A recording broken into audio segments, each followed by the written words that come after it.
करती रहती हो। चल विमला हम भोला डॉक्टर को दिखा कर आते हैं। अरे इसको क्यों लेके जा रहे हो? तुम ही ना करके लाए हो। अरे माई मेरी इसकी तबीयत खराब है तो इसी को ना ले जाएंगे। चल विमला। अरे ओ मंजू, अरे क्या जी दिन भर हमको याद करते रहते हैं। अपनी लोग लाइट होती है। अरे ते समय पे आते कहाँ हो तुम? कहाँ रह गए थे? हमें छोड़िए, वो देखिए मरीज आए हैं, उन्हें ध्यान दीजिए। नमस्कार भोला डॉक्टर। अरे देखिए ना डॉक्टर साहब, विमला सुबह से कमजोर हो रही है। हैं? कमजोर हो रही है?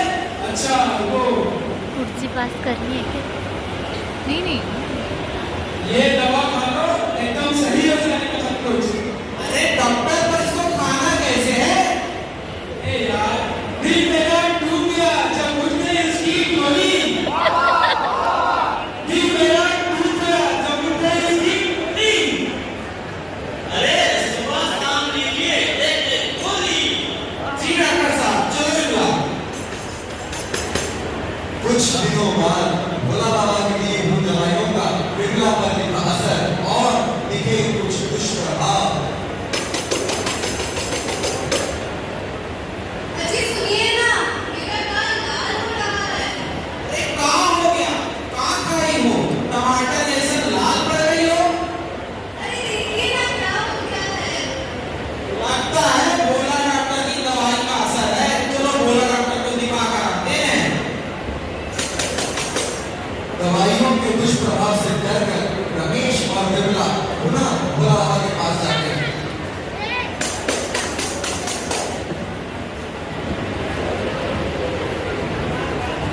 अरे डॉक्टर साहब, एक कुर्सी का बंदोबस्त हमारे लिए भी कर दीजिए, बुलाना दिया जाए।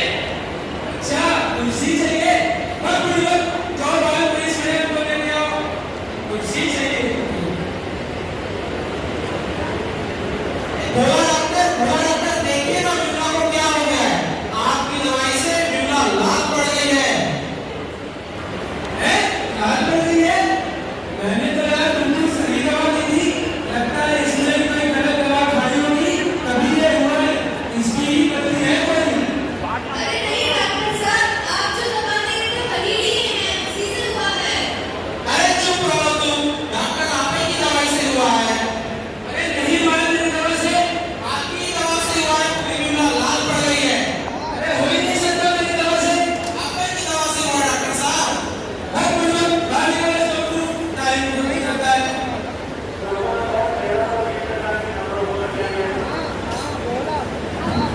विमला पर हुए दवाइयों के दुष्प्रभाव की खबर तुरंत ही गांव में फैल गई।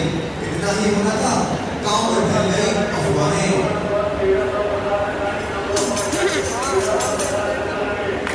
अरे भैया, सुने, हम तो सुने कि रमेश की दवाई को दुष्प्रभाव हुआ है। अरे हमको तो पहले से पता था, इस विमला में ही कुछ दोष है। हाँ, भोला डॉक्टर कोई गलत इलाज थोड़ी ना करेंगे। बहुत बढ़िया डॉक्टर है। और क्या, दोस्तों विमला में ही है।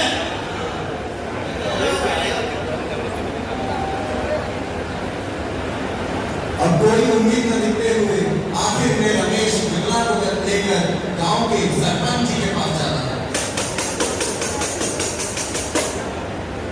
नमस्कार सरपंच साहब। अरे देखिए ना, हम विमला को भोला डॉक्टर के पास ले गए हैं और उसकी दवाई से विमला पर असर हो गया। उसका शरीर पूरा लाल पड़ गया है। अरे भैया रमेश, तुम इतने पढ़े लिखे हो, दुनिया कहाँ की कहाँ तक पहुँच गई है और तुम अभी भी इस पर भोला छाप के यहाँ ले जा रहे हो। अरे भैया, प्रधानमंत्री ने तुम्हारे लिए इतनी सारी योजनाएं निकाला है, उनका लाभ उठाओ। जाकर प्राथमिक स्वास्थ्य केंद्र में दिखाओ, वहाँ अच्छा इलाज होगा। जी सरपंच साहब, चलो विमला हम प्राथमिक स्वास्थ्य केंद्र चलते हैं। सरपंच जी की बात मानकर रमेश विमला को प्राथमिक स्वास्थ्य केंद्र लेकर जाता है और वहाँ डॉक्टर साहब से परामर्श करता है।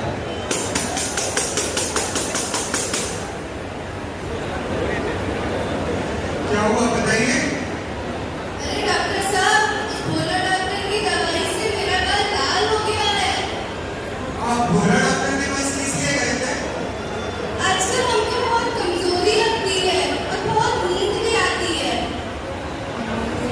आइए मैं आपका परीक्षण करता हूँ।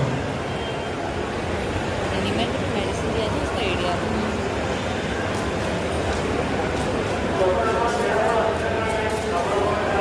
आपको जो खून की कमी है, हमारे देश की महिलाओं में खून की कमी एक बहुत ही आम समस्या है। इसीलिए जरूरी ये है आप कि इधर आ आप जाइए। अपने परिवार के साथ साथ अपने स्वास्थ्य का भी ध्यान रखें। महिलाएं के परिवार का एक अहम हिस्सा होती है। अगर महिलाएं स्वस्थ रहेंगी तभी तो पूरा परिवार स्वस्थ रहेगा। इसीलिए प्रधानमंत्री ने स्वस्थ नारी सशक्त परिवार की योजना भी शुरू की है। आपकी खून की कमी के लिए मैं आपको एक दवा दे रहा हूँ। साथ ही में आप सब इसके लिए कई सारे घरेलू नुस्खे भी कर सकते हैं, जैसे हरी पत्तेदार सब्जियां खाना, गुड़ का सेवन करना, आंवले का सेवन करना। इन सबसे आपको आपकी खून की कमी में आराम मिलेगा। परंतु डॉक्टर साहब इस लालपन का क्या करें? लालपन के लिए भी मैं आपको एक दवा देता हूँ, उससे जल्दी ही आपकी समस्या ठीक हो जाएगी। ये जो आपको हुआ है वो भोला डॉक्टर की दवाई का एडवर्स ड्रग रिएक्शन यानी एडीआर है। इसी को आम भाषा में दवाई के दुष्प्रभाव कहते हैं। एडीआर? अरे सर, ये एडीआर होता क्या है? जब भी हम किसी मरीज को किसी भी कारण से कोई दवा देते हैं और वो दवा अपने सामान्य प्रभाव के अतिरिक्त कुछ दुष्प्रभाव दिखाती है, तो हम उसे एडीआर यानी एडवर्स ड्रग रिएक्शन कहते हैं। ऐसा कुछ होने पर ये मरीज की जिम्मेदारी है कि वो इसकी पूरी जानकारी अपने डॉक्टर को दे। हाँ, जैसे कि मरीज को क्या समस्या हो रही है, कब से हो रही है, किस दवा के कारण से हो रही है, दवा कंपनी का नाम क्या है, दवा लेने के कितने समय बाद से हो रही है, और ऐसी बहुत सारी संबंधित जानकारी अपने डॉक्टर को बतानी होती है।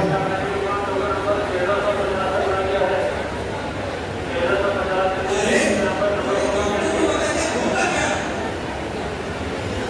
आप जो ये जानकारी हमें देंगे ये कोई मामूली जानकारी नहीं है। आपको ये जानकारी अपने सबसे नजदीकी एडीआर मॉनिटरिंग सेंटर में देनी होगी। वहां से ये जानकारी राष्ट्रीय ही नहीं अंतर्राष्ट्रीय स्तर पर भी आगे पहुंचाई जाएगी। वहां से इस पर अनुसंधान किया जाएगा और इसके एडीआर कम से कम या फिर पूरी तरह से खत्म कर देने की कोशिश भी की जाएगी। आपसे सबसे नजदीकी ADR monitoring centre AIIMS Raipur के मेडिकल कॉलेज बिल्डिंग के फार्मेकोलॉजी डिपार्टमेंट में है। तो डॉक्टर साहब, ये जो फोन होता है एडीआर, ये कौन कौन कर सकता है?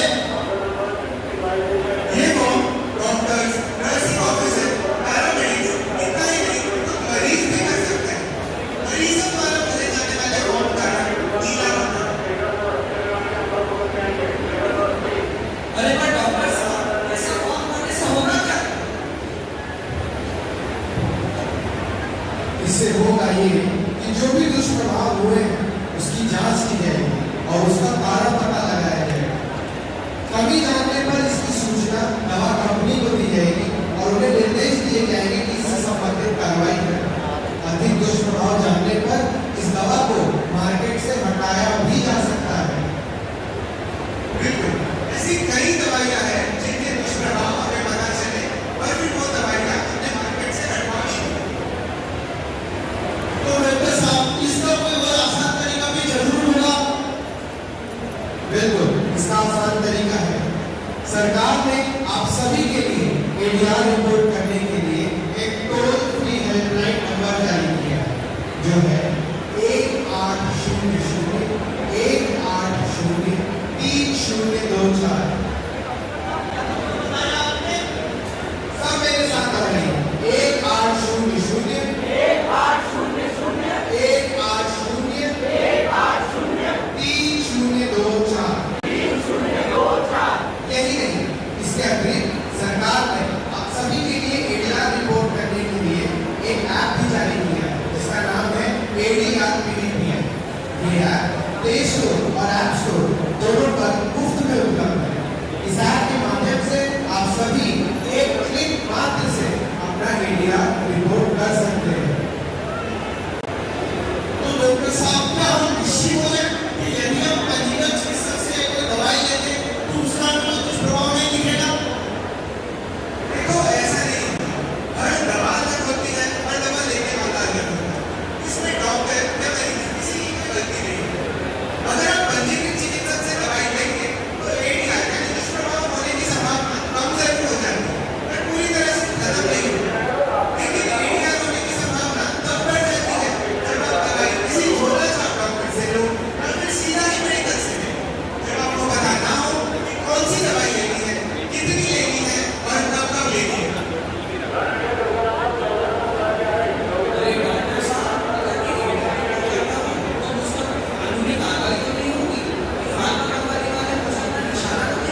कि हर सिक्के के दो पहलू होते हैं।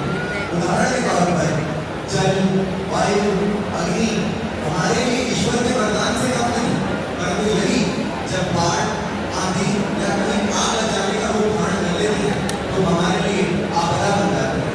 ठीक उसी प्रकार मानव समाज में चले आ रहे हजारों बीमारियों के लिए हमारे पास अत्यंत कारगर दवाइयां हैं जो किसी वरदान से कम नहीं, परंतु इस वरदान के साथ साथ आती हैं उन सभी दवाइयों की अपने अपने कुछ दुष्प्रभाव। तो इसका उपाय क्या है?